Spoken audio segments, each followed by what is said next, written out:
Goods ഓട്ടോയിലെ കുടം മുഖത്ത് കുരുങ്ങി കാൽനട യാത്രക്കാരനായ വയോധികന് പരിക്കേറ്റു. കോഴിക്കോട് കക്കോടിയിലാണ് അപകടം. അപകടത്തിന്റെ CCTV ദൃശ്യങ്ങൾ പുറത്തു വന്നിട്ടുണ്ട്. അതിലേക്കാണ് ഇന്ത്യാസ് ഉണ്ട് വിവരങ്ങളുമായി. ഇന്ത്യാസ്, ഈ കുടം നിവർത്തി ഇങ്ങനെ വാഹനം ഓടിക്കുക എന്നൊക്കെ പറയുന്നത് എന്താണ് സംഭവം? ഈ കോഴിക്കോട് കക്കോടി പാലത്തിൽ കഴിഞ്ഞ വെള്ളിയാഴ്ച രാവിലെയാണ് ഇങ്ങനെ ഒരു അപകടം ഉണ്ടാവുന്നത്. ആ ദൃശ്യങ്ങളിൽ നിന്ന് നമുക്ക് വ്യക്തമാവുന്നത് പോലെ തന്നെ ഈ പാലത്തിനോട് ചാരി ഈ വയോധികൻ നടന്നു വരികയായിരുന്നു. ഇതിനിടയിലാണ് ഒരു ഗുഡ്സ് അങ്ങോട്ടേക്ക് പോകുന്നത്. ഈ ഗുഡ്സിൽ ഈ കുടയുണ്ടായിരുന്നു. ഈ കുട ഇദ്ദേഹത്തിന്റെ ദേഹത്ത് തട്ടി വീഴുന്നതാണ് ആ ദൃശ്യമെന്ന് പറയുന്നത്. യഥാർത്ഥത്തിൽ ഇതൊരു സാധാരണഗതിയിൽ ഈ കൊണ്ടുപോകുന്ന മാർക്കറ്റിലേക്ക് കൊണ്ടുപോകുന്ന ഒരു പച്ചക്കറി ആയിരുന്നു ആ വാഹനത്തിൽ ഉണ്ടായിരുന്നത്. പക്ഷേ ഈ കുട, അതിലുണ്ടായിരുന്ന കുട ഇവർ മടക്കി അതിൽ സൂക്ഷിച്ചു വെച്ചിരുന്നില്ല.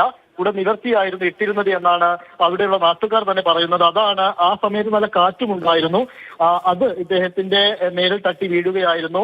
ഇദ്ദേഹത്തെ ഉടനെ തന്നെ അവിടുത്തെ നാട്ടുകാരെല്ലാം ചേർന്ന് ആശുപത്രിയിൽ എത്തിച്ചു. അപ്പോൾ അത്തരത്തിലുള്ള വലിയ രീതിയിലുള്ള അപകടമൊന്നും പറ്റിയിട്ടില്ല. വയോധികൻ രക്ഷപ്പെടുന്ന സാഹചര്യം തന്നെയാണ് ഉണ്ടായിരിക്കുന്നത്. പക്ഷേ ഇത് വളരെ ഞെട്ടിപ്പിക്കുന്ന ദൃശ്യമാണ്. ഇത്തരത്തിൽ ഒരു പക്ഷേ അദ്ദേഹം ഇത് കുറച്ചുകൂടെ വേഗതയിലാണ് ഈ വാഹനം പോകുന്നത് എങ്കിൽ ഒരു പക്ഷേ പോവുകയായിരുന്നു അല്ലേ?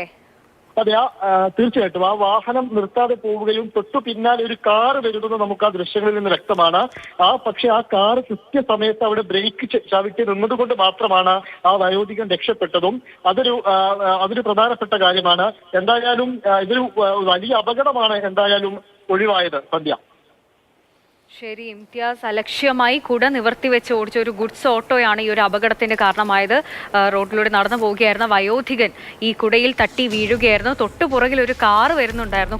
സമയോചിതമായി കാർ വലതുഭാഗത്തേക്ക് നീങ്ങുകയും ബ്രേക്കിട്ട് നിർത്തുകയും ചെയ്തു. അതുകൊണ്ട് മാത്രമാണ് ജീവാപായം ഉണ്ടാകാതെ അദ്ദേഹം രക്ഷപ്പെട്ടത് എന്ന് വേണം ആ ദൃശ്യങ്ങൾ കാണുമ്പോൾ മനസ്സിലാക്കാൻ.